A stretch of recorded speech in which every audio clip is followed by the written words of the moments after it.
Как поднять бабла? Кейс с фон Бетом и Баруновым. С Буруновым? С Сережей Жуковым. Владимир Сычев, да, Овечкин, Рональдо. Они ж гении, их только попроси, им только волю дай. Что привело к тому, что мы здесь с тобой сидим. Все люди хотят делать то, что им по кайфу. Артисты, певцы. А были ли у тебя спортсмены? Каких только мошенников, понимаешь, не приходится встречать. Чего я только в своей жизни не делал. Огромное количество мемов вышло на эту тему. Вот сколько нужно денег для того, чтобы, быть топом? 8 миллионов долларов. Проблемы с доступом? Но они же сейчас все смоются в офшоры. Медийка готовит спрос, но не порождает его в моменте. Индустрия у нас специфическая.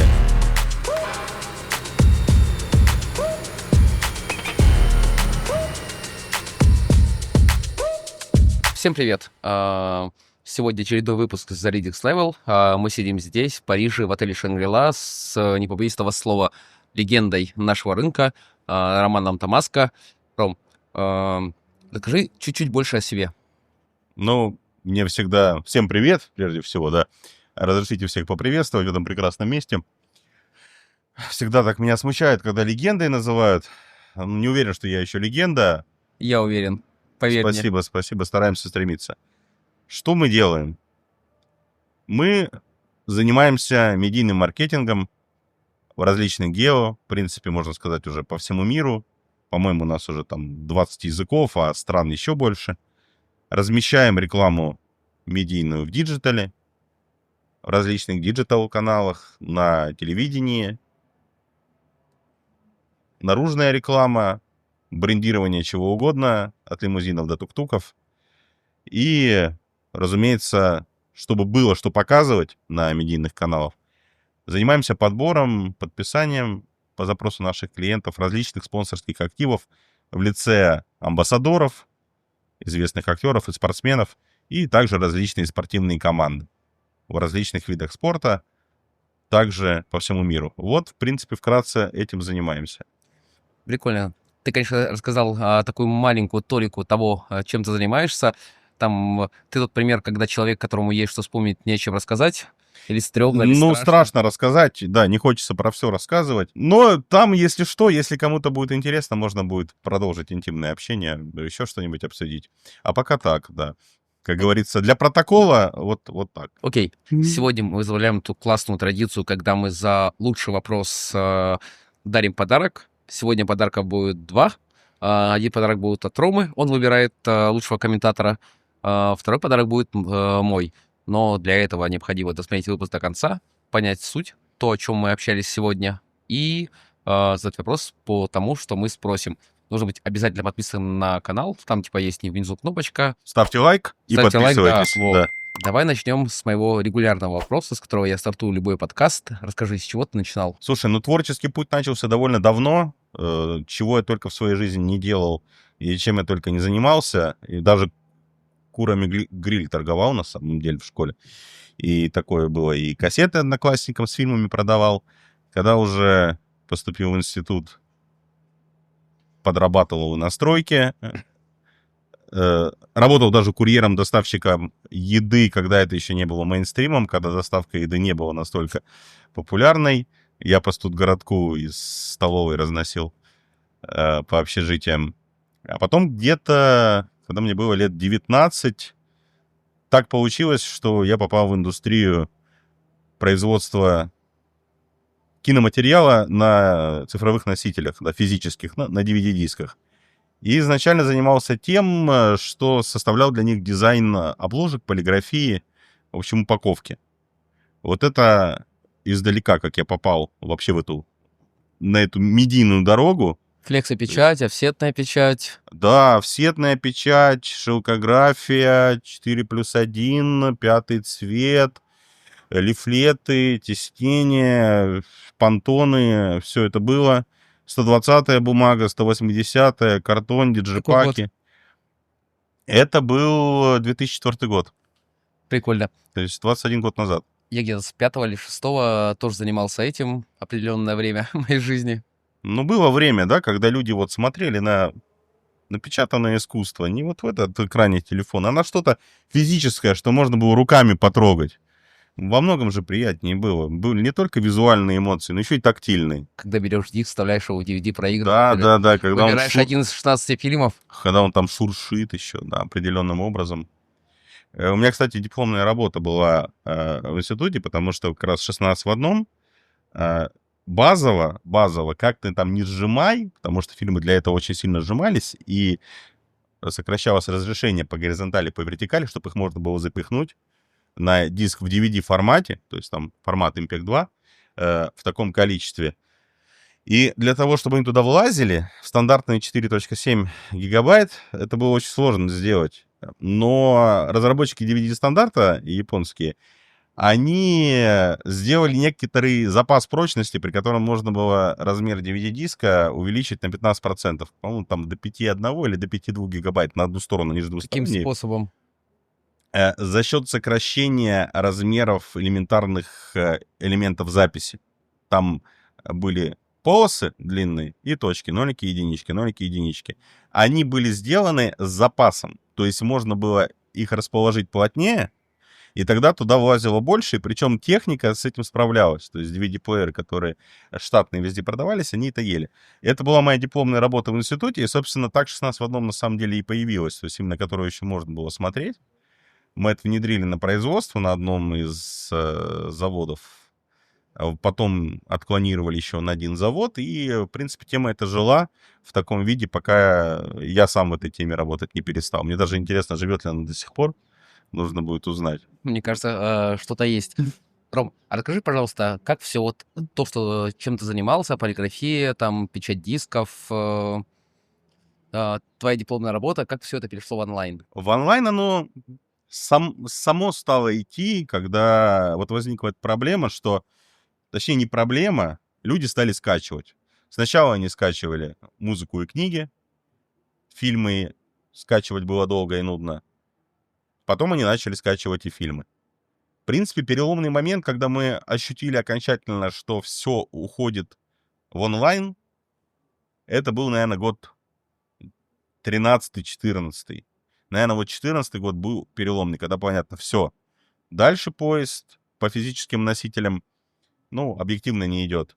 Дальше будет только онлайн. И все, кто тогда работали в этой индустрии, грубо говоря, назовем, она была белая, ну, назовем с лицензией, да, была черная, ну, пиратские диски, типа там 16 в одном.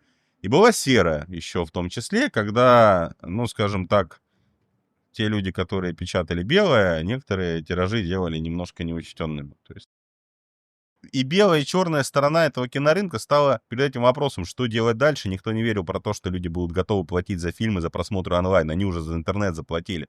Как еще платить дополнительно? Зачем это? Это неправильно.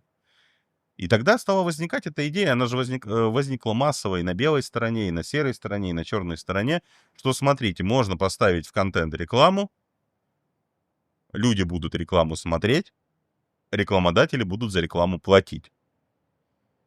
И где-то как раз с года 14-го, наверное, вот с этого момента и начался все это движение, то есть чуть больше, чем 10 лет назад, когда различные рекламодатели, это была не только наша индустрия, кстати, изначально, и даже до сих пор это не только наша индустрия, но тогда различные рекламодатели, в том числе наиболее заметные из них, были из нашей индустрии, стали размещать свои рекламные материалы внутри, скажем так, релизов с фильмами, доступными для бесплатного потребления на определенных площадках в интернете. Проблема с доступом? Да, вот самое, я бы сказал, что вот этот сказ, эта сага о проблемах с доступом, это был это нулевой километр. Ну, старт, да. Это был, на самом деле, не первые они стали размещать, то есть там до этого были попытки. Но мы же сегодня говорим о медийной рекламе, то есть как делать медийную рекламу, в принципе, об этом учебники пишут, уже они есть. Теме-то на самом деле довольно много лет. Там, я даже не знаю, когда первая медийная реклама возникла, в каком веке. Касательно нашей индустрии, нашего кейса, это был нулевой километр для медийной рекламы. То есть, когда был слоган и был призыв. Да, то есть А чего вообще начались проблемы с доступом? Проблемы с доступом, почему, в принципе, эта медийная реклама появилась? Потому что именно тогда Роскомнадзор стал блокировать зеркала таких проектов. 2015 или 2016 год, не помню точно. Да, где-то так, даже раньше, по-моему, с 2015-го они стали блокировать уже не столько, помимо азарта, они стали блокировать еще площадки киношные. А, по-моему, азарт они стали блокировать даже раньше, и весь этот медийный посыл, он возник фактически на ретаргете, да, на ретеншене, то есть люди, которые уже, аудитория, которая уже была с других там перформанс-источников, налитая, и им нужно было рассказать, что им делать дальше, когда они не могут попасть в свое любимое заведение. Добавь +1. Да, добавь +1, добавь +2. Если не получилось добавь +1, добавь 10, добавь, что угодно добавь, ты зайдешь. Но сама по себе эта фраза «проблемы с доступом», которая изначально-то придумывалась не для того, чтобы стать медийным лозунгом, она стала медийным лозунгом, она реально порвала. Огромное количество мемов вышло на эту тему. В интернете там это ж был самый прикол. То есть человек приходит в кинотеатр, и на самом интересном месте он слушает про проблемы с доступом вот к этому самому Как сейчас. заведению. Что-то изменилось, что-то нет, да. Сейчас это, конечно, все эволюционировало, потому что там был следующий этап с проблем с доступом. Давай про него, потому что, насколько я знаю, этот этап, который поменял все. Да, следующий этап — это было пришествие настоящего уже медийного события по всем правилам. Помимо лозунга появилась песня, да, то есть, и появился человек, который носитель этой песни. То есть впервые в нашей индустрии возник что? Возник амбассадор. На этом рынке возник настоящий полноразмерный амбассадор с месседжем, с вирусной песней, с видео рядом. Ну, пришел Мессия, понимаешь? Пришел Мессия и сказал всем, как поднять бабла. Все говорят, а как поднять бабла? Куда нажать? Ази на 3 топора. Помню. Выглядело это все кошмарно. Снималось оно, ну, там где-то за 3 копейки подворотни, ну, там реально снималось в каком-то питерском дворе. Там же даже этот ролик, ввиду его огромной популярности, разбирали на мемы, анализировали кадр, где он сидит на лавочке, и видели, что у него под этой лавочки, ну, видимо, закладка еще что-то кто-то оставил, да, то есть кто скоро придет. Максимально жизненно, понимаешь? Максимально в народ ударило, в душу ударило, донесло месседж. То есть, и это случилось именно впервые, когда, несмотря на то, что довольно как... Может, и у Бога в чем-то, никто не спорит, что...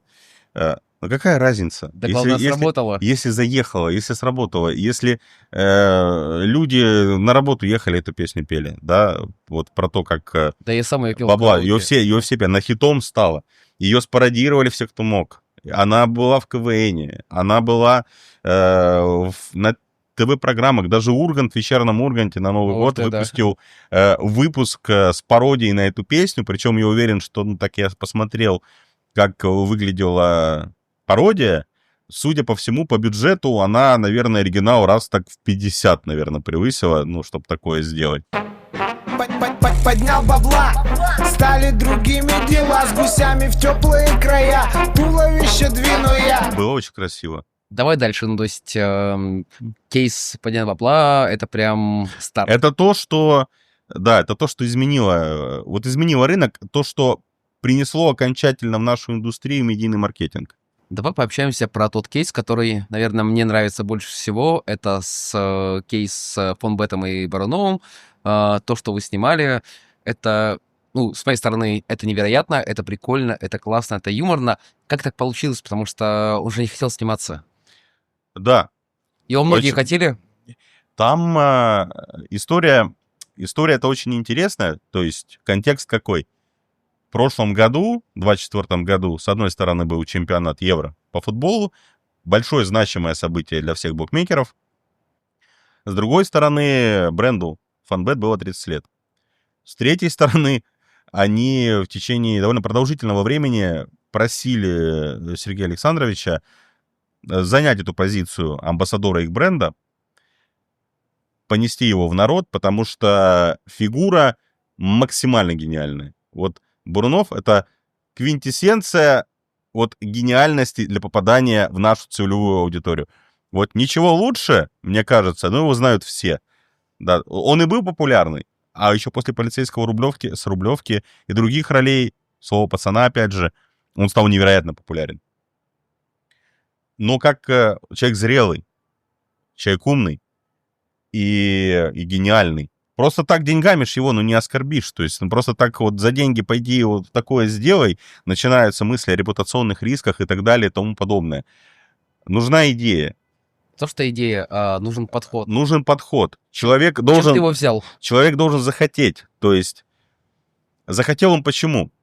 Нужно просто ему самому вот дать то сделать, что он очень давно хочет сделать в своем творчестве, но не может по каким-то причинам, не предлагают, не складываются. Вот, в принципе, посмотреть все его интервью, которые были до этого, которые он рассказывал людям, которые задавали вопросы, он же всегда рассказывал про то, что он очень-очень любит авиацию, очень любит самолеты, что его вся душа, она в небе.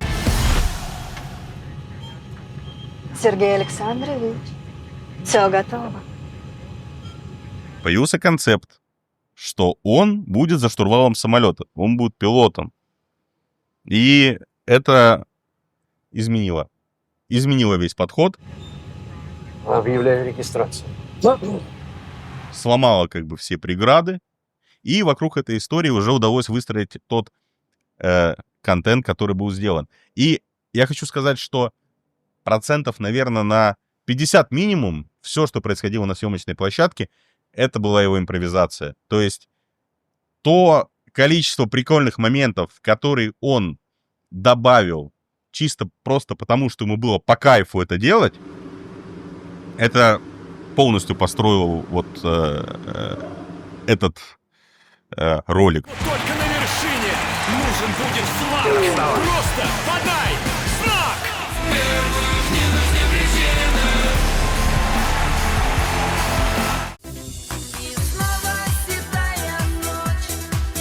Вот этот видеоконтент, и танцы, которые он там делал, и приколы с кубком, когда он не мог его поднять, и отсылки к слову пацана, когда он там исполнил соответствующий танец, и как он вжился в роль пилота.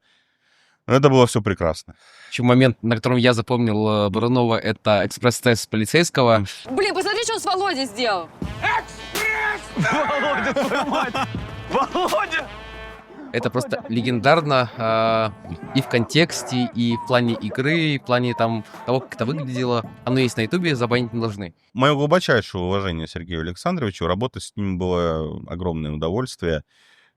Особенно было с ним огромное удовольствие работать, когда ему самому было по кайфу тоже работать. Это прекрасно. Он даже подходил к нам на режиссерский пост, да, то есть на плейбэк, смотрел, как получилось, и говорил, это, пацаны, мне нравится. У меня было, то есть было снято, значит, дубль готов. Максимально вжился в процесс, было очень приятно. Поначалу было видно, когда вот были какие-то у него, видимо, еще сомнения, то есть как-то он еще не словил волну, но все, когда он в форме пилота, когда он за штурвалом, все полетело, пошло-поехало. Пропеллер. И пропеллер. Это было маленько в другом контексте. Но все равно поехало, все равно пропеллер. Есть классный кейс с Буруновым. Я знаю, что у тебя есть классный кейс с Сережей Жуковым, человеком, собственно, под которого я танцевал свой первый в жизни медленный танец в 7 лет, в 1994 году, когда у них вышел первый альбом. Расскажи про него и про кейс с Олимпом. Сергей Евгеньевич тоже, как мы знаем, величайшая фигура в шоу-бизнесе. Довольно длительное время заняло его уговорить вообще на такое согласиться. Там тоже были внутренние конфликты. Переговоры шли чуть больше полугода. Но в итоге сработало, в принципе, тот же подход. Мы нашли подход, потому что у него было большое желание сделать песню именно в определенном стиле. Чтобы там были медленные моменты, быстрые моменты и рэп. То есть он нам сказал, что он давно хотел это сделать, но как-то не складывалось, руки не доходили, формат не позволял. А тут представилась возможность самореализоваться, и получилось. То есть получилось прекрасно. Получилось душевно, и он очень органично вписался вот именно в тот образ олимпийского бога, который мы для него придумали.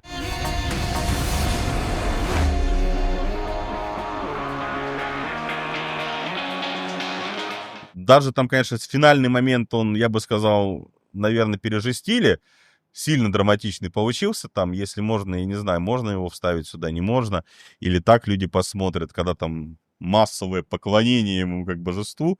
Но, тем не менее, нормально. И на самом деле мы еще... Там же был не только он, там был еще Владимир Сычев, который прекрасно вписался тоже в этот контент. Мы потом с ними же отдельно с Сычевым еще досняли ряд роликов. В одном из роликов была считалка. Если ветер крышу рвет, если град загрохал, ставки сделаем на спор, к черту, суматоху. Ну, знаешь, там у него есть в некоторых сериалах тоже роли с считалками.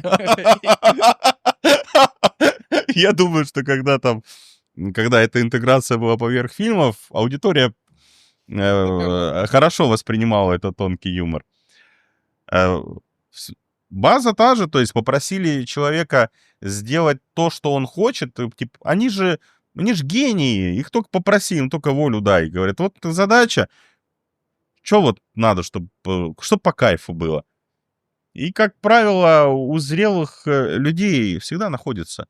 Ты же знаешь, что тебе нужно, чтобы по кайфу, да, сделать? Конечно. Мы, наверное, поэтому здесь и сидим сегодня, да, что ты хотел вот так вот, чтобы люди приходили, да, чтобы ты у них вопросы задавал. Ну, у них так же.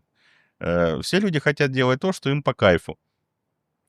И самый интересный момент, мы же на самом деле одновременно практически снимали контент с Буруновым и контент с Жуковым, потому что и то, и другое нужно было сделать к Евро.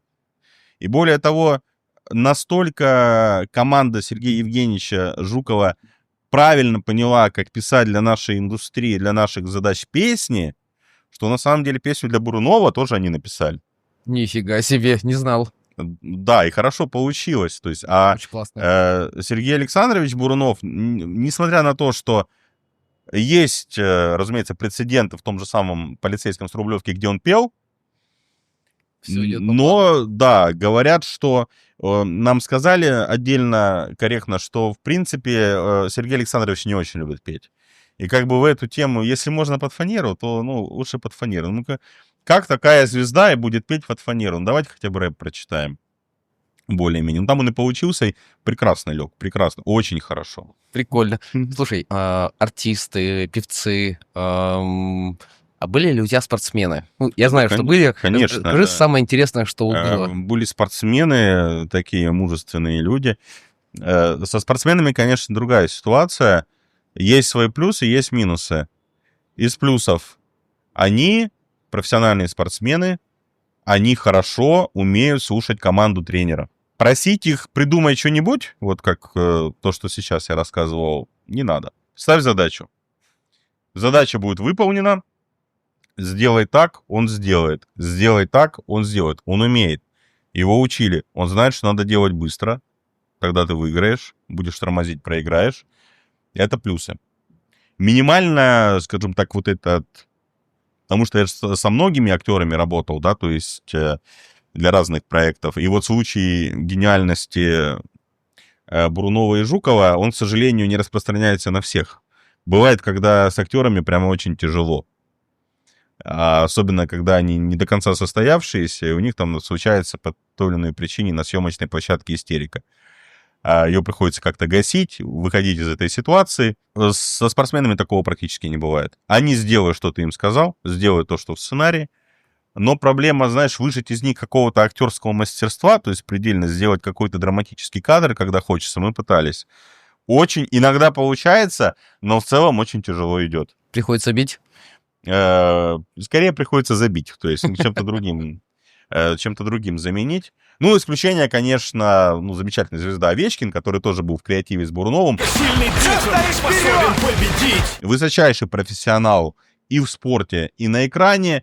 Конечно, он всегда в своем амплуа, но он в этом амплуа просто шикарен. Приехал на съемочную площадку, сказал, что приедет на час. Мы думали, как час, а что, если мы не успеем? Он все сделал за 30 минут. Он Молодец. приехал, сделал все за 30 минут, даже пива не попил. Хотя в райдере оно было приготовлено. 30 минут уехал. Все, всем спасибо, все свободно, все свободны. Даже с собой не взял? Даже с собой не взял. Я думаю, ну, у него, наверное, с собой в машине есть просто. По райдеру. По райдеру у него обязательно должно быть, да. Окей, слушай, я знаю, что очень много кейсов, их сотни, наверное, там, в том числе и там для наших общих знакомых, в том числе там для Пинапа ты делал. Расскажи, вообще, вот рынок амбассадорств, спонсорств, какой он? То есть, как ты оцениваешь емкость? Касательно емкости рынка медийной рекламы, но это на самом деле абсолютно такая бездонная бочка, было бы желание. В нашей индустрии, мне кажется, что еще далеко не все готовы, но и индустрия у нас специфическая. Не всем, на самом деле, игрокам нашего рынка медийная реклама, в принципе, может подойти. Но если смотреть глобально, туда, куда вот, ну, хочется достать рукой, да, там, может, не сейчас, а через лет, там, 5 или, может, 10, такие истории в стиле «Рома едет в Голливуд», да, посмотреть, например, на американские, вот, иконы медийной рекламы, да, то есть тотем, американский суперкубок, супербол, то есть их финал американского чемпионата по футболу.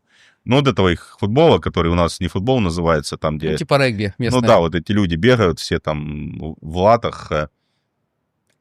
Сам матч длится 60 минут, но вся трансляция со всеми концертами, вводными, заводными, подводными, рекламными паузами длится 3,5-4 часа. 30-секундный слот рекламы в этом всем стоит, вот в прошлом году, $8 миллионов. $8 миллионов, 30 секунд. То есть секунда стоит 250 тысяч примерно. Ну, потому что рынок USA. Рынок USA, да. Аудитория, охват этого спортивного события 100 миллионов человек. И 90% с USA, потому что там их футбол, там никто кроме USA не смотрит. Но несмотря на это, рынок Ну, USA... смотрят в соседних странах, смотрят в Мексике, Ну, Мексика, но да. все равно, как бы, основной USA, я думаю, что там процентов, даже не думаю, я цифры видел, по-моему, там 90% охват это USA, даже, или 100%, даже, наверное, касательно рекламы, которая там продается, это стопудово реклама транслятора на USA, потому что фит на Мексику в плане рекламы, скорее всего, другой. Ну, То есть, даже если его туда транслируют, то его туда транслируют, но реклама там своя, локальная. И каждый год бренды, то есть мы даже знаем, у нас, мы далеко от футбола американского, вот это реклама Будвайзера, да? What's up? Ты же знаешь такую рекламу? Откуда она? От Суперкубка. Потому что каждый год Будвайзер, это входит либо вообще топ-1, либо входит там в топ-3 рекламодателей для этого Суперкубка. Каждый год американские компании, автомобильные, пивные, там, которые всякие читас, буритос, вот это все, снеки выпускают, они тратят миллионы долларов на продакшн видео-креатива, чтобы он был максимально вирусный, максимально смешной, максимально как-то гэгный, даже сказать, заводной. Зовут туда голливудских звезд, зовут туда звезд местных спорта. И я думаю, что тратят они на продакшн этого тоже миллионы, пока всех позовут, пока снимут. И потом еще вфигачивают, наверное, миллионов. Сколько раз они этот 30-секундный или минутный ролик за эти 4 часа покажут? Ну, несколько раз покажут. Наверное, там бюджет 40-50 миллионов долларов только чтобы показать. И, наверное, еще пару десятков, чтобы снять.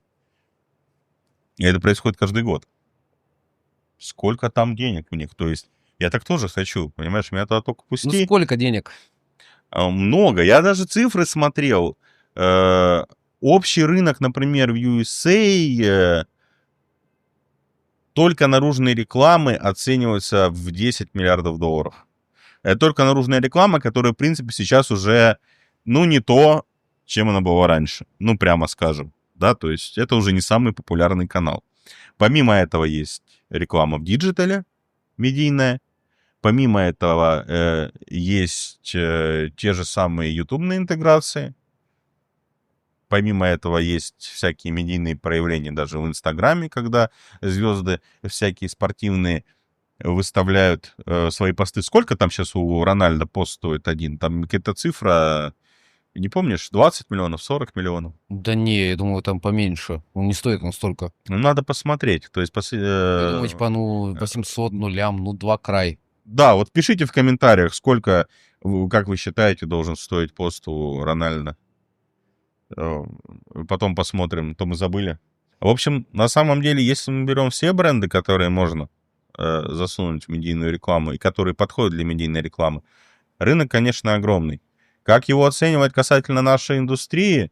Я думаю, что стабильно я его оценить не могу, потому что все очень сильно зависит от окружающей конъюнктуры. Какая сейчас регуляция, какие сейчас геоактивные, что можно, что нельзя. Потому что, к сожалению, в последнее время во многих рынках, которые нам привычны, касательно многих видов медийной рекламы появляются те или иные запреты. То стало нельзя, это стало нельзя. Ну, посмотрим, что будет дальше. Про регуляцию, издержки и тому, что происходит сейчас в мире медийной, и не только медийной рекламы, мы поговорим чуть дальше. Меняем локацию.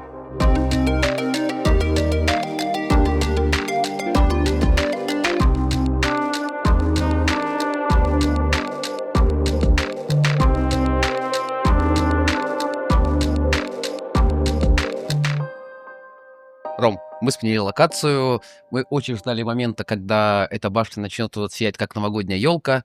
Давай продолжим историю про регуляторку. Расскажи, как в нашем, в твоем мире обстоят дела с этим? Слушай, ну как и в целом в индустрии, если радость на всех одна, на всех и беда одна, всегда так работает. В последнее время, к сожалению, наверное, года, особенно 2 последних, началась эта проблема, что на регулируемых рынках все начали завинчивать гайки, запрещать, усложнять. На ныне нерегулируемых рынках хотят зарегулироваться, чтобы тоже начать все запрещать, усложнять. И понимаешь, такая интересная вещь. Они всегда почему-то это происходит одновременно. Они душат возможность зарабатывать в принципе, потому что ограничения. Вы не можете здесь зарабатывать, вы не можете здесь зарабатывать, вы не можете там зарабатывать. И при этом поднимают фискальную нагрузку. То есть зарабатывайте меньше, платите больше. К чему это приводит? Даже во многих, собственно, гео, о которых я говорю, даже в газетах и в средствах массовой информации начинают писать: ребят, ну у них сейчас все смоются в офшоры. Ну вот все игроки, все операторы, будет исход. Они пойдут туда, где как бы вот с них этого всего не требуют. И это сейчас проблема. Ну, я думаю, что ты с этой проблемой знаком ничем не хуже, чем я. Я вижу то, что происходит в рынке, то, Мгм. что происходит сейчас в Нидерландах, то, что происходит в Бразилии, то, что происходит во Франции, да, в многих странах. Ну, то есть, когда люди просто не умеют читать о том, что никто не будет работать в белую, потому что там денег нет, не остается. Ну, естественно, да. То есть, то там заплати, здесь, там самоисключи, а на выходе ничего. И как бы вопросов рекламного размещения это тоже касается, потому что какая бывает ситуация? Они же накладывают постоянно еще и ограничения, как можно рекламироваться и как нельзя. В некоторых конкретных случаях. Да, в некоторых конкретных случаях иногда, то есть где-то запрещают использовать образы живых людей и животных, где-то... Особенно животных. Да, животных тоже, кстати. Ну, есть места, где даже животных использовать нельзя. Где-то, соответственно, можно рекламироваться только в специальных СМИ. Потом уже идут разговоры про то, что красота. Нельзя рекламироваться даже в этих СМИ. И к чему приводит? Приходится как бы танцевать Макарену, да, то есть на этих рынках вот так вот себя вести, придумывать суррогатные бренды, придумывать всякие лазейки, а что остается? Иначе просто сиди и ничего не делай. А если мы с тобой говорим за медийку, расскажи, пожалуйста, как это, в принципе, влияет на бренд? Там, да, то есть заходит бренд там с большим бюджетом, вот сколько нужно денег для того, чтобы, типа, быть топом? Это все зависит от того, какой рынок, зависит от того, какой бренд, какая конкурентная среда. Потому что, в принципе, от медийки по сравнению с перформансом, от нее почти никогда не бывает мгновенного эффекта. Медийка готовит спрос, но не порождает его в моменте. То есть, например, вот мы с тобой говорили о Суперкубке, да? Вот человек увидел рекламу этого самого Будвайзера, да, вот все радостно. Как это работает? Он запомнил, увидел Будвайзер, где-то еще потом увидел Будвайзер. Прошло время, он к следующей пятнице, к следующему спортивному событию просто с корешами посидеть. Пришел в магаз, увидел холодильники с пивом. В одном из них стоит Будвайзер, например, только Будвайзер. Случилась конверсия. Он вспомнил. Budweiser видел, это была медийка. Холодильник с Budweiser в магазине, это уже перформанс. Взял, купил, пошел. Продолжая тему напитков. Еще вот Coca-Cola. Да, все знают Coca-Cola, всегда Coca-Cola и так далее. Мировой лидер по медийной рекламе, по потреблению медийной рекламы, совершенно различные каналы. Как это работает? Наружка, Coca-Cola, везде, по телевизору постоянно, в диджитале тоже попадается. Человек, когда видит, например, наружку или по телевизору Coca-Cola, он что, сразу давай там в Bolt Food там, или, я не знаю, в Талабат, или еще куда названивать Coca-Cola мне привезите? Нет. Он, когда в следующий раз вспомнит, что он хочет попить вот этот напиток, среди всего разнообразия газировки, которую он увидит, он захочет именно Coca-Cola, потому что он ее знает. Не А факт. остальные нет. Не факт, конечно. Если он там эстет, да, то есть может выбрать Pepsi. что-то другое. Ну, Pepsi то же Слушай, самое. реклама у Pepsi, Я- на мой субъективный взгляд, гораздо круче, чем делает Кока. Ну, кстати, говоря о медийной рекламе, смотри, есть же целая, немножко мы, может, в тему сейчас отойдем, есть же целая большая медийная война между Pepsi-Cola и Coca-Cola. Ты слышал когда-нибудь что-нибудь об этом, да? Конечно, да. А ролики, как они там друг друга, ну, скажем так, немножко обсирают, что типа человек покупает банку Pepsi, чтобы встать на нее и достать до аппарата с Coca-Cola, да? Это лучшая реклама, Это которую я лучшая. видел. Лучшая реклама. То есть о чем это говорит? Это тема-то рабочая. Возвращаясь к теме бюджетов. Если мы, прежде чем идти в медийку, нужно быть уверенным, что... То есть медийка, вот эта вот воронка, да, маркетинговая, медийка — это ее вот верх. Перформанс, где конечное целевое действие, конечное потребление — это ее низ. Соответственно, медийка, она вот сверху наливается в эту воронку, но для того, чтобы там все хорошо по этой системе прошло, нужно, чтобы на финише этой воронки, там, где целевое действие, все было замечательно. То есть нужно проверить, что продукт, который мы рекламируем, работает, что там косяков нету. Ну, в нашем теме там Рега работает, юзерфлоу понятный, язык понятен пользователю, как зарегистрироваться понятно, как занести депозит понятно. Депозит сам по себе работает, все хорошо, все заносится. Поисковая выдача по SEO тоже нормальная. Трафик идет в нужное место, его не украли, его не каннибализировали, все нормально. В этот самый момент, когда все хорошо, мы проверили, все работает, можно брать медийку, когда уже есть у тебя устоявшаяся база, желательно, можно работать. Если мы берем высококонкурентный рынок, где конкурирующих брендов много, конечно, там будет бюджет необходимый для того, чтобы стать заметным, чтобы занять необходимый share of voice, да, то есть долю в этом медийном пространстве. Есть там разные расчеты, потому что все, что я сейчас говорю, это не я придумал, то есть там есть всякие учебники по маркетингу, есть всякие там теории, там экономические теории, там кейнесианский крест, эластичность спроса, совершенные субституты и так далее и тому подобное. Звездные войны. Звездные войны, да, там это порождят просторы Большого театра, это все хорошо.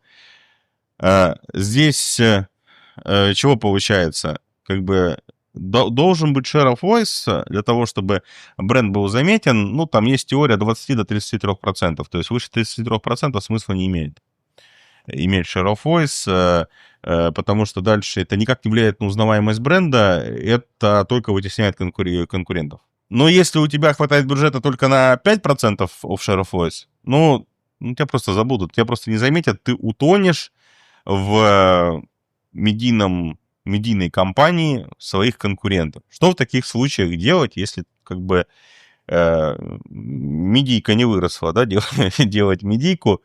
Ну, наверное, то, как идут, наверное, большинство брендов нашей индустрии, они наливают перформанс. Дальше бюджеты, которые есть дополнительно, во что можно вложить? В ретаргетинг. То есть поддерживать, знаешь, как капельницу ставят. Слушай, Да, ретаргетинг — это тема поддерживать последнего пульс. года. Нет такого, что все бренды умеют его делать там, да, то есть, я думаю, впереди ретаргетинга как раз медийка. Все правильно ты говоришь. Ну, мы о бюджете говорим, да, то есть если не хватает на нормальную медийную кампанию. Но если рынок небольшой, то есть есть просто даже гео нашей индустрии, которые сами по себе небольшие. Вот, например, есть замечательная страна, ну, я не знаю, вырежем мы это или нет, называется она А, кончается на Н. Очень модное в последнее время. Просто валят туда все бренды, как, я не знаю, галопом, как зебры галопом на водопой. Всем там прекрасно. И для того, чтобы занять видимый share of voice, не надо сильно больших бюджетов. Страна не сильно большая. Ну, вот по нашей. Подожди, что страна? Ну, Азербайджан. Есть в Азии такие страны, которые небольшие, но очень отзывчивые на наши рекламные кампании. И если мы берем какие-то большие страны, даже там азиатские и так далее, то, конечно, там разговор о бюджетах будет совершенно большой. Все определяется, какие у тебя конкуренты есть и сколько они на эти самые компании тратят. Мы с тобой сейчас обсудили большие бюджеты. А если мы говорим про какой-то бизнес, у которого нет денег, нет миллионов, там нет сотен тысяч, вот есть 50 тысяч на медийку, что бы ты мог рекомендовать? Что можно в таких случаях порекомендовать? Зависит от того, что бренд вообще хочет и какой рынок он хочет. Если он хочет выходить на что-то очень большое, но пока для старта, для медийки у него есть только 50 тысяч, но медийку очень хочется, возможно, стоит посоветовать выбрать какой-то небольшой регион этого рынка и попробовать на нем, где эти 50 тысяч будут уместны для того, чтобы занять достаточный share of voice. Можно начать с этого. Дальше, в зависимости от результатов, посмотреть, как это зайдет, и дальше при необходимости масштабироваться. Ну, если есть бюджеты, если есть где их взять, то можно расти и выходить на новые субрегионы этого рынка, и потом полностью на рынок. Нормальная стратегия, многие так делают. Если же рынок маленький, в принципе, то может для него 50 тысяч нормально. Вот, например, есть замечательный наш остров Кипр, да, всем известный, всем замечательный. И в нашем медийном инвентаре там сейчас вот жестко присутствует вот бренд шаурмы. Хорошая Вот, шаурма. хорошая шаурма, да, он не связан совершенно с нашей индустрией, ну, напрямую. Но тем не менее, да, то есть бюджет у них там сильно меньше даже, чем 50 тысяч в месяц, но летит же. То есть, ну, очень популярная тема, очень популярная вещь. А почему? А вот потому что другой шаурмы такой вот нету. Все медийное покрытие, которое есть, оно только про эту шаурму. И когда человек потом из всей этой аудитории, а там покрытие, в принципе, ну, я считал, насколько я помню, 50 тысяч уников в месяц. Я примерно так и думал, да. Да, то есть это все русскоязычное население острова. Его по статистике примерно столько и Не, есть. его больше. Больше, чем 50 тысяч? Я думаю, 1150, но 50 тысяч — это та аудитория, которая смотрит фильмы, сериалы. Ну, наверное, да, то есть максимально.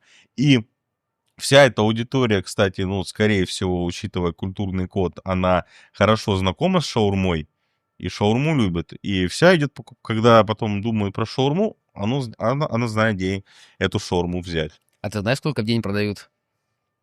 Слушай, я вот, к сожалению, не знаю, потому что у нас же, знаешь, как в медийном рынке, если что-то у кого-то не получается и результаты компании плохие, об этом говорят все. Когда результаты компании, слава богу, хорошие, все начинают играть в Джеймсов Бондов и такие, ну, результаты, конечно, есть, но мы пока анализируем. Результаты, конечно, есть, но мы пока не можем вам сказать. И все в таком духе. Поделись, что ты знаешь. Я точно не знаю, какие на текущий момент результаты. Просто когда последний раз мы встречались с Димой и общались на предмет того, что как идет шавуха, Дима хвастался тем, что типа там более 1000 штук в день уходит. Я просто знаю, как ее делали. Ну, то есть это было 3 месяца подготовки, это выбор теста, выбор прожарки, выбор мяса. Если мы говорим про шавуху, то это там венец кулинарии.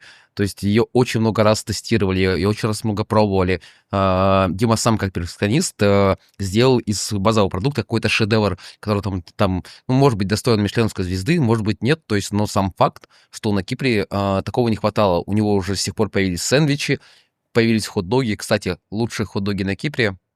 Дима, привет. Бесплатная реклама. Кошелек скину потом. Почему бесплатная? Шаурма и сэндвичи от Пунина. Лучшее, что есть на Кипре. Ссылка в описании. Лучшее на Кипре. Сейчас у нас был такой пример медийной рекламы. Окей. Фиг с шаурмой, она вкусная. Давай поговорим о кризисах. Наверняка за 21 год твоей работы в индустрии у тебя такие возникали. Я знаю несколько из них. Там была разная степень жести. Ну, давай расскажешь о том, что было, о чем ты можешь рассказать. Слушай, ну кризисы на самом деле у нас происходят постоянно, как бы вместе с индустрией. Ты знаешь, кризис на ряде вот азиатских языков, там, где есть иероглифы, записывается двумя символами. Кризис — это проблема и возможность. Каждый кризис, в принципе, при правильном подходе к нему, при его преодолении, может сделать тебя сильнее и плодотворно на самом деле повлиять на твой бизнес. Каждый раз, когда случается какая-то задница, да, у нас, и в индустрии в общем, и в конкретно моем бизнесе в частности, я вот об этом думал много и понимаю, что беда приходит не только ко мне, как правило. Она всем. касается либо всех, либо целой индустрии, либо его части, но так или иначе большого количества лиц, заинтересованных лиц. И эта мысль о чем говорит? Я не один. То есть вот эту проблему, вот этот геморрой решать не только мне. Это проблема не только моя. Это проблема довольно большого количества людей, и многие из них достаточно умные и талантливые. И все вместе, как бы, если не сдаваться, а кто-то из них точно не сдастся, может, кто-то на все забьет и уйдет. Ну, это его проблемы. Но остальные-то останутся. И так или иначе, таким коллективным разумом мы выйдем к светлому будущему, найдем свет в конце туннеля. Коммунизм. А? Коммунизму. Ну, коммунизму не удалось пока выйти. Ну, посмотрим, может быть, лет через 10-15, да, все в Европе едет, дождемся. Но так или иначе это срабатывает. То есть не надо отчаиваться, что вот оно так. Эта проблема не только твоя. Это проблема общая. Все вместе как-то с ней справляемся. Пока вот так было все время. Как будет дальше, ну, посмотрим. Итак, начинаем помаленьку переходить к завершающей части нашего подкаста. Ром, расскажи, пожалуйста, вот ты работаешь в рынке там больше, чем 20 лет. Ты видел все. Ну, если не все, то почти все. Как обстоят дела с репутацией? Ну, то есть, потому что там все, что у нас есть, ну, собственно, типа у тебя, у меня, у там десятков, сотен других людей, это репа. И как у тебя получалось, несмотря на весь тот звезде, что творился в рынке, ее сохранить? И, собственно, что привело к тому, что мы здесь с тобой сидим, там, я могу там рекомендовать тебя любому человеку, которого я знаю, в принципе, в рынке, там, со своими комментами о том, что ты классный, ты супер, и ни разу не подводил. Слушай, с репутацией, конечно, в нашем рынке очень сложно, потому что когда начинаешь, ну, вот даже по медийным активностям, по разным регионам и так далее, ты неизбежно должен контактировать с какими-то местными партнерами, с местными контрагентами, с местными исполнителями и так далее и тому подобное. И лично при этом отвечать перед клиентом. Конкретно перед тем заказчиком, который меня нанял мою команду, для которого мы делаем то, что обещали сделать. Это главное. Что касается репутации относительно исполнителей, конечных, контрагентов, подрядчиков, здесь все обстоит сложнее, потому что нельзя для них быть хорошим. Ну, не получается. Большое количество рынков, ну, в частности, азиатских и некоторых среднеазиатских, где подход, бизнес-подход, причем даже у, на самом деле, довольно крупных там, организаций и компаний, как тут, материться можно у нас в подкасте? Все можно, Да. что запикаем. Ну, не проживешь. Вот они так и живут, понимаешь? Любое хорошее отношение, любое адекватное отношение будет воспринято как слабость. И это большая проблема. И вот пока ты с ними самых, ну вот как вот недавно Дудь брал в интервью одного человека, и он так колоритно сказал, вот на мемы разошлось, пока ты никого не ужалишь, пока ты никому не присунешь, вот пока ты никому не дашь начавкать, ну, будем висеть на галимом, да, ну, висеть на галимом, Как это... хорошо получается.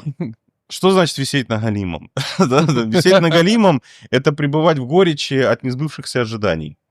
Ну, обломаться, да? Недопустимая ситуация. Каких только мошенников, понимаешь, не приходится встречать. Продают фальшивую телевизионную рекламу. Я с твоим фейком общался, который предлагал нам одну команду. Да. Вот видишь, то есть, более того, я тебе скажу, я сам со своими фейками общался. И как они? Валится на вопросах, да, как меня зовут, но бывает, мне рассказывают, что я уже что-то вот беру, забираю, и поэтому мне же надо срочно что-то взять. Фальшивые сделки, постоянное введение в заблуждение, налив натива. То есть в любом случае даже медийный трафик, он как-то зачастую хотят оценить по там, сколько ФТД, сколько регистраций, нормировать его на какую-то общую картину, понять, вообще он живой или нет. И бываешь даже с очень уважаемыми, между прочим, организациями, СМИ, там прям с красивыми, Например? большими. Я не могу Ну, с называть. кем ты не работаешь уже? Скажи. В Индии есть такие много, которые прямо обещают, не буду их называть, потому что имена довольно громкие.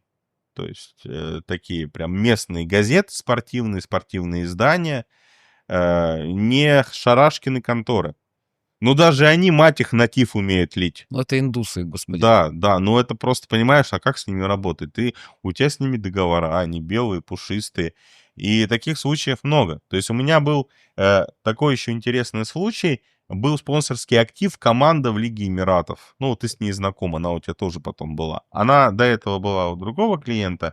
И, в принципе, мы с ними согласились заключить сделку, заключить спонсорское соглашение, потому что у них должен был играть конкретный игрок. Ты его тоже знаешь, он тебе понравился, да. Вот он должен быть в договоре официальном, который с ними заключать. Это нельзя прописать, потому что там он составлен относительно того, что все-таки это команда. В конце концов, этот игрок может просто сломать ногу или, не дай бог, с ним может случиться что-то еще похуже и физически не сможет присутствовать на турнире. Соответственно, в таком случае, команде ж не умереть, понятно, него кем-то заменят. Это нормальная ситуация. Но на словах с ними были проговорено письменно, то есть во всех там мессенджерах и так далее и тому подобное, что он будет. Buster, I'm sorry afraid. Примерно так и было. Я понимаю. Начинается турнир. До турнира неделя. А эти товарищи еще просят себе 100% оплату вперед. Я так думаю, нет, подождите, так не получится. Что-то они задумали, что-то будет не то. Они, сэр, вот надо 100% оплату вперед. Я им перевожу половину денег. Потом говорю, нет, вторая половина, вы там знаете, там compliance, не compliance, там все сложно, банки вопросы задают и так далее и тому подобное. Давайте подождем. Остается буквально несколько дней до турнира. И я вижу, что вот этот мой дорогой человек, вот этот мой дорогой легендарный игрок, он играет в их франшизе не в той лиге, в которой мне обещали, а в другой, в Южной Африке. И мать его еще носит на себе конкурирующий бренд. И выкладывает себе это в Инстаграм. Я им пишу, вы что, вашу мать, черти? Охуели? Вы что творите? Они, сэр, у нас договор. Я говорю, в жопу себе договор этот засуньте. В смысле, поглубже себе этот договор засуньте. Я вам ничего не заплачу. Я говорю, сэр, а что вы материтесь? Потому что, я им пишу на английском. Они обижаются. Они говорят, почему? Мы позовем нашу юридическую команду. Я им говорю, куда их отправить, юридическую команду. Слово за слово, постово, я говорю, в жопу идите, я вам платить вторую часть не буду, пока вы мне этого человека сюда не привезете, он здесь будет играть. Они там, 3 дня они пребывали в трауре, написали, я им написал официальное письмо, то есть так как сделка была в юрисдикции ОАЭ, так как они мне писали в мессенджерах, там, в WhatsApp и в Телеграме о том, что этот человек будет в команде, с точки зрения законов ОАЭ, это приравнивается к письменному договору. То есть то, что они потом мне этого человека не дали, учитывая, что он живой, здоровый, да, то есть ему и физически мог приехать, то, в принципе, это можно натянуть, что это даже уголовное преступление, то есть это мошенничество. Мы им пишем эту телегу красивую, вот такую, там, юридическую, с логотипами, с печатями, они там думают над ней усиленно. присылают, что они отвергают все обвинения, что все они не согласны не совсем, все не так, и пишут так: ладно, хорошо, давайте так, он через 3 дня приедет. Ну, 3 дня дайте там, пожалуйста. Первую игру пропустит, а потом приедет. Короче, все будет нормально. Ну, хрен с вами, золотая рыбка. Ждем. Этот замечательный человек, ну, которого ты тоже очень любишь, собирается с Южной Африки, пакуется, летит в Эмираты, переодевается в правильную форму, с правильным логотипом, и вместе с ним они вот эту самую лигу выигрывают и становятся чемпионом, потому что он там был. Кейс интересный, да, то есть победили во всех смыслах. Но... В смысле, блядь, твои победили, а не мои? Ну, тогда... Нет, это не в этом сезоне было, это в предыдущем. Но просто их подход, понимаешь? И таких случаев, на самом деле, в нашей практике довольно много. То есть у нас там были и суды с ними, и уголовные дела мы там против них возбуждали. В итоге все это решалось, разрешалось и шло... в итоге заканчивалось так, как оно и должно было закончиться, то есть, прямо скажем это слово по справедливости. Но этого всего я хочу, чтобы наши заказчики не видели. Это все остается под капотом. То есть для них, для всех, получается, моя репутация, какой-то человек, которого, не обманешь, да, то есть его нельзя обмануть. Он все равно докопается, додавит, сделает вот так, чтобы было нормально. Но этого всего нашим клиентам знать не обязательно. Для них мы просто даем то, за что они заплатили. Вот для меня это репутация. А давай перейдем немножко к другой теме. Я знаю, что ты работаешь вместе с твоей супругой. Не могу здесь не пошутить на предмет гениальной трилогии по поводу «Друзей Оушена», о том, что третья годовщина нашей второй свадьбы. Расскажи, как у тебя так получается? Есть ли что-то такое, что вы приносите с работы в дом? Вообще, как это возможно? Да мы все никак вынести не можем, понимаешь, вот в чем проблема. Как так получилось? Мы работали с ней, конкретно, так как спектр нашей деятельности, он же шире, чем все вот эти спонсорства и так далее и тому подобное, как бы это частность от общей картины. Она у меня всегда, собственно, отвечала за вот это направление, за общение с этими спонсорскими активами на дипломатическом английском языке. И это на самом деле очень важно, потому что когда устанавливаешь с ними дипломатический контакт со всеми этими активами, там правильно выстроить правильный язык, правильно с ними обо всем пообщаться, чтобы они, расслабились, плохо понимали, что их ждет дальше, что дальше все-таки придется поработать и так далее и тому подобное. А когда они уже в цепкие лапы попадают, да, то есть когда там что-то идет не так, уже, приходится лично мне появляться перед ними на сцене.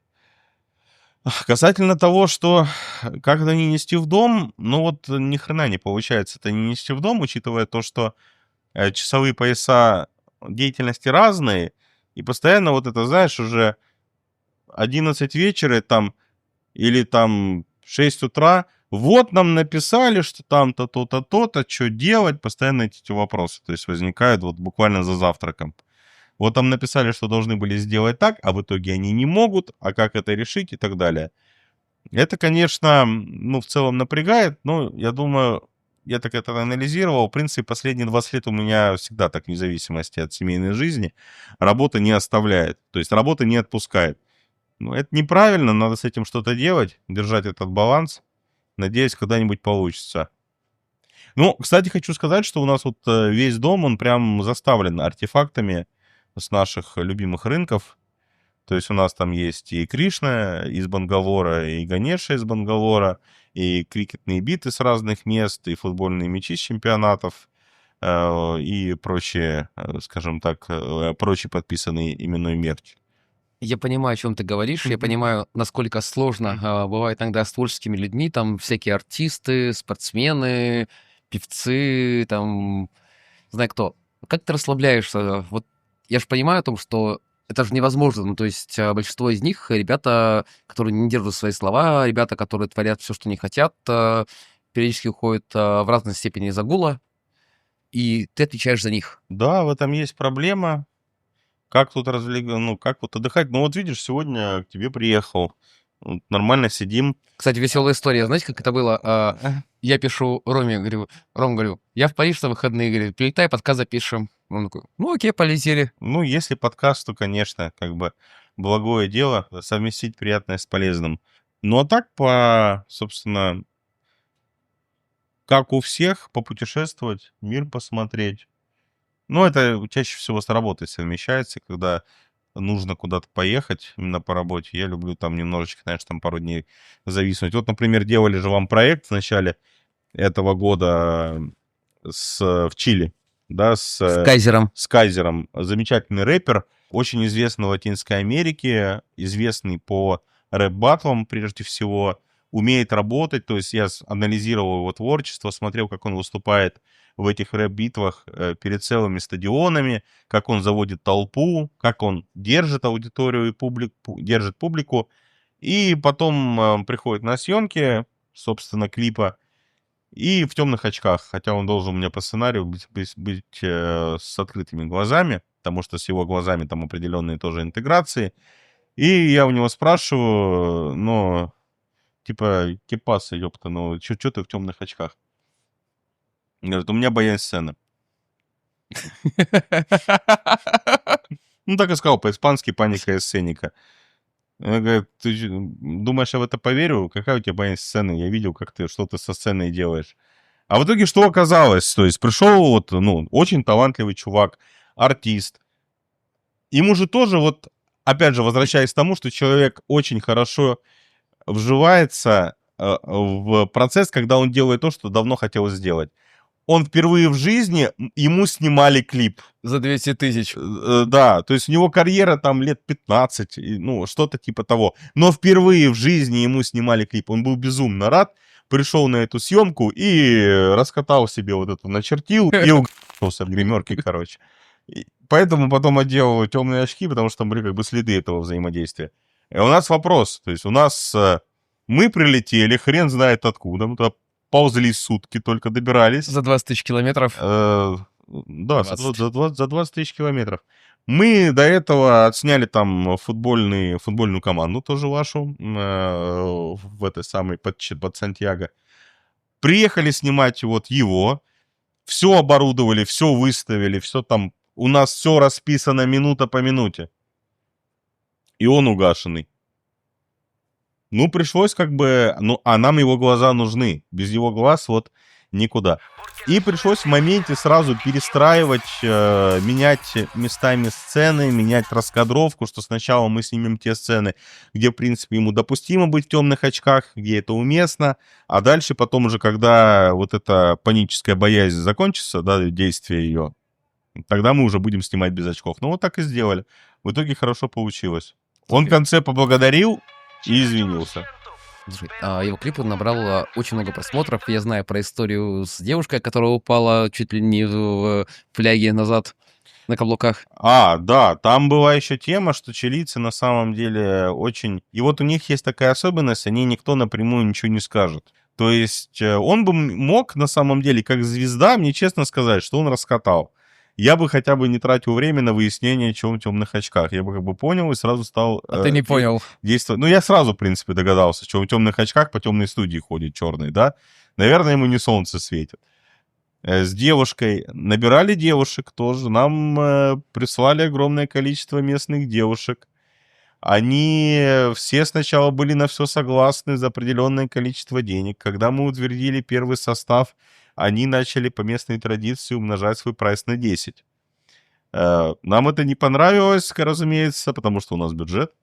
После определенного круга согласований мы остановились на 2 девушках, которые нам подходили и как бы прайс не увеличивали. Одна из них в итоге отрабатывала на площадке нормально, вторая начала чудить. То есть как бы то она падала на каблуках, то она типа не могла ходить, то она не могла улыбаться, то у нее возникали вопросы легальности происходящего. Хотя, ну, фактически это была роль второго плана, то есть это была не звезда. Тоже приходилось с ней проводить на месте, ну, воспитательно-мотивационные беседы, что все хорошо, не надо стесняться. Если ты говоришь, что тебе давят туфли, ходи босиком, я это пойму, и так далее, и тому подобное. Ну, нормально в итоге получилось. El oro dorado hoy se celebra. Hoy en mi día la fortuna me espera. Pura energía. Но это к тому, что вот, знаешь, бывает, все распишешь, все по минутам, приходишь на площадке, начинается какой-то трындец. Что-то пошло там не так, что-то пошло там не так, и все это нужно чинить, потому что, ну, какой у тебя выбор? У тебя вот смена, она только сегодня. У тебя вот эти все люди на съемочной площадке, ну, как сейчас, да, они вот сегодня. Они до определенного времени. Потом время отсекается, и дальше как бы что успели, то успели. In the moment. Окей, наверняка у тебя была, наверное, самая дорогая ошибка в твоей жизни. Дорогая по деньгам, по нервам, по репутации, по там, клиентам. Расскажи. Слушай, ну такое тоже происходит регулярно. Прямо выделить что-то... Ну, там, типа, Impel взял и не приехал. И ты там потерял там 500 000, миллион, там 5-10. Да, ну нет, мы не настолько так доверяем, мы пока не до съемочной площадки. У меня была ошибка, которая не реализовалась. Вот, я хочу про нее рассказать. Давай. Она очень интересная, очень интересная. Я сейчас буду делать это максимально корректно, ну, для того, чтобы все поняли. Была маза, была тема. Вот, соответственно, мы сейчас говорили ранее в нашем подкасте о кейсе с Сергеем Жуковым. Изначально для этой интеграции планировался не Жуков. Планировался другой исполнитель, который вот про цвет настроения, вот знаешь, песню поет. И там была тема, что цвет настроения красный. Ну там, смотри, какой у нас кэшбэк прекрасный и так далее. И мы вступили с этим человеком в переговоры. Мы вышли с ними на связь. Мы согласовали концепт, что цвет настроения красный. Они зарядили прайс. В принципе, много, но терпимо. И придумали сценарий, согласовали с ним. И дальше, соответственно, там уже была больше бумажная работа. Ну, там прописать все определенную, там вот эту самую Макарену станцевать, чтобы все получилось. И тут они начали исполнять. Ну, вот определенно исполнять, ну, чудить, просто вот, ну, как-то мешать, понимаешь, создавать искусственные трудности. Тут у меня уже как бы просто психика не выдержала. Я говорю, ребята, извините, так и так, ну, нет. Съемки не будет. Прямо не будет, вот, не будет, контракта не будет. Мы решили, что нет. И что, мы так прямо вот сейчас скажем ему, что ничего не будет? Не будет. Я иду к клиенту, говорю, но это было мое решение, убрать эти риски, потому что если на самом начале взаимодействия ты видишь уже огромный вот этот пул проблем, это значит только одно, что после того, как ты уже контракт подпишешь, деньги заплатишь, клиентские деньги, да, и потом начнется уже взаимодействие, как правило, это означает, что вылезет вот еще столько геморроя, за который потом тебе отвечать. А потом еще вот столько вот комментариев по поводу того, что выходит в паблик с моментами из этого фотосессии, видеоклипа, там, интеграции и все прочего. Да. Это было мое решение, я ему сказал, что извини, пожалуйста, все, нет. Я пошел к клиенту, сказал, нет, его не будет. Они как бы стали, как так, ты что? Он же с этой идеей пойдет другому бренду, ведь не только мы красного цвета, он пойдет к ним, и уже говорят, он туда пришел, и он им расскажет про цвет настроения красный. Я говорю, никуда он не пойдет, пожалуйста. Я у них уже сам сходил, спросил, он им не нужен, короче, не будет такого. И вся эта катавасия, вся эта паника, она длилась, наверное, недели 3, пока, он не зашел не в ту дверь. Слава богу, он туда зашел, и слава богу, что я с ним не успел ничего подписать, потому что если бы мы успели все это сделать, успели бы заплатить, не дай бог, успели бы что-то снять, а потом случилась бы не та дверь, вот это все, что мы сделали, можно было бы просто выкинуть в помойку. Можно было еще Ивлеева взять. Да, и вместе всем можно было бы... В том же образе. В том же образе всех взять. Вот это такое, знаешь, что миновало. Вот это вот до сих пор приятно. Я как вспомню, я человек не религиозный, но когда вот эту историю вспоминаю, всегда вот прям вот перекреститься хочется. Окей. Ты говорил пару раз за этот подкаст про учебник там, да, как будто учебники. А что для тебя была информация, на которую ты учился? Книги, подкасты, интервью, фильмы, не знаю, что-то, что повлияло на тебя вот прям в моменте. Один кейс. Ну, я даже два скажу. Ну, то есть книги там, я много чему там учился в свое время, но когда я учился, слова подкаст еще не было. А, Но скажу вот два художественных произведения, которые, мне кажется, полезны для вот собственников бизнеса, для руководителей, особенно если вы имеете дело с творческим бизнесом, то есть где есть место творчеству, и это основополагающая часть. Первая книга, посоветую, «Понедельник начинается в субботу». Ты читал «Братьев Стругацких»? Я. Замечательное произведение. Кто не читал, рекомендую почитать. А так, небольшой спойлер. Это фантастическое произведение про советское время, ну вот примерно, да, про научно-исследовательский институт, который занимается изучением и применением различных паранормальных и сверхъестественных явлений. То есть и они к этому относятся там в этом научно-исследовательском институте как к чему-то нормальному и повседневному. Но подход работы большинства к этому сотрудников пародирует вот систему организации, где работа ради работы. Там есть хорошая цитата оттуда. Абсолютное знание требует бесконечного времени, поэтому работай, не работай, все едино. И вот я не хочу, чтобы в моей подконтрольных мне организации, моих собственных, среди моих подчиненных это было. Всегда должен быть конечный, осязаемый результат, точно обозначенные сроки. Я думаю, что у тебя так же. Согласен. Окей, Ром. А вот если сформировать одну мысль со всего твоего пути, за всю твою жизнь, за весь твой опыт, что бы ты мог сказать тем, кто нас сейчас смотрит? Совет, который можно дать людям, ну, если он, конечно, им от меня нужен, но я считаю так, если в вашей жизни случается какая-то такая прям проблема, что прям жопа, и вам кажется, что весь мир против нас, вот вернемся немножко раньше в наш сегодняшний подкаст, скорее всего, эта проблема не только у вас. Поймите это, осознайте это, решайте проблему. Не только вы занимаетесь ее решением, поэтому путь, он обязательно найдется. Никуда он не денется. Не надо сдаваться. Не надо руки опускать. Я считаю, так нормально.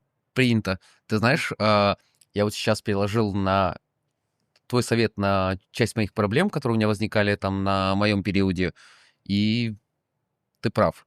Ну, так и было. Да, в итоге так и было. Так Вот всегда эта вся бывает. волна вот идет, ее не остановишь. Давай поговорим о ситуации, которая была, наверное, у каждого из моих собеседников, у каждого из моих знакомых, ну, почти у всех. Был ли какой-то период, когда хотелось все бросить, там, и пойти работать на завод, там, в найм, там, менеджером по продажам, продюсером? Ну, вот знаешь, такой период жизни был. К сожалению, он связан... Ну, я тогда был еще довольно молод, то есть там мне было 25 лет. Был период, когда вот ты понял, что мы немножко приехали, а мы реально приехали, нас там, ну, скажем так, приняли, упаковали, нам светило много лет, кто-то в итоге и отправился в места не столь отдаленные на довольно длительные сроки. Ну, слава богу, сейчас уже все вышли. И тогда было такое ощущение, что все, приплыли. Ну, то есть, что делать дальше? И там как раз была развилка. То есть можно было сложить руки и сидеть, ну, и сидеть, и сесть, да, то есть ничего не делать. Танцевать Макарену. Дать, как бы, ситуацию на самотек, и в итоге спокойно сесть, отсидеть там свои вот эти годы. И нормально успокоиться на этом. Кто-то, кстати, выбрал такой вариант. А второй вариант так сложилось тогда, что работать, заниматься, продолжать и выпетлять. Ну, вот я выбрал второй вариант, и, ну, в принципе, получилось. Ну, то есть, возвращаясь к твоему вопросу, вот почему я не все бросил, ну, потому что все бросить означало, ну, совсем, понимаешь, да, то есть уехать. Окей. И давай два последних вопроса. Один мой коронный, второй вопрос от подписчика. Я сегодня сделал сторис в Инстаграме, просил у моих подписчиков придумать вопрос для спикера. И был классный вопрос, который мне понравился. И мне даже интересно, что Рома ответит. Рома не знает о нем. Давай первый. Как интересно, давай. Кого ты хочешь видеть в подкастах дальше? Вот назови одного, двух, трех человек, вот кого бы ты хотел видеть. Слушай, Дима хочу, чтобы пришел, прям вот интересно. Будет. Будет, все. Ну вот. А еще кто? Ну, Марина, Марина тоже будет. Давай что-нибудь после меня. Еще кого-то. Ты просто- Блин, знаешь, кого вот хочется? Вот хочется... Я не знаю почему. Вот Овечкин. Слушай, если ты договоришься, я с ним сниму в любой точке мира. Хорошо, я понял. Вот, знаешь, у меня есть такой человек, это Макс Сушинский, кто был, типа, 33-м номером в «Авангарде», главным бомбардиром, не только в «Авангарде», в «СКА». После этого он возглавил, у него была компания по продаже машин, по-моему, «Мерседесов» в Питере. Прям один из самых гениальных чуваков, круче, наверное, только Ягор. Вот, наверное, единственный чувак, кого я бы взял интервью на английском. Потому что он русского не знает, хотя, наверное, уже знает немножко. Ну, я думаю, что, учитывая, да, что ты сказал, да. Но это интересно, надо. Знаешь, тоже взять вот этот подкаст у людей, которые вообще не из нашей индустрии, потому что, в принципе, все, кто варится в нашей вот этой тусовке, какой бы она большой сейчас ни была, но все друг друга уже, наверное, примерно знают. А это пойти дальше. Нет, такое будет 100%. У меня уже есть кандидаты, прям очень классные ребята, там типа в топ своих нишах. Это будет чуть позже, я думаю, в следующем году уже. И последний вопрос, вопрос от подписчика.